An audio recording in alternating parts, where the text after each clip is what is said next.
বৃষ্টিতে ছাতা মাথায় দিয়ে পানি এদিকে লেগেছে সেদিকে লেগেছে, মসজিদে কষ্ট করে গিয়েছে, তাহলে ওরাও কষ্ট করেছে, তারাও কষ্ট করেছে। আল্লাহ বলে রাদিয়া, দ্বিতীয় শ্রেণীর কষ্ট যারা করেছে কিয়ামতের ময়দানে এই চেহারাগুলা দেখলেই বুঝবা তারা সন্তুষ্ট। আর কি, ফি জান্নাতিন আলিয়া, তারা থাকবে নিরাপদ জান্নাতে, শান্তির জান্নাতে, চিরস্থায়ী চির সুখের জান্নাতে থাকবে, আলিশান জান্নাতের মধ্যে থাকবে।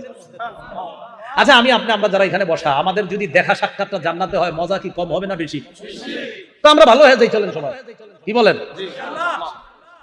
ফি জান্নাতিন আলিয়া লা তাসমাউ ফিহা লাগিয়া, জান্নাতের মধ্যে জান্নাতীরা লাগিয়া শুনবে না। লাগিয়া মানে অনর্থক কথা।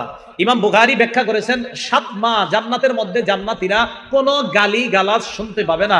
দুনিয়াতে আমরা অনেক কিছু শুনছি, ইমাম সাহেবরা শুনে, খতিবরাও শুনে, মাদ্রাসার মুতামিম সাহেবরাও শুনে, কত মানুষের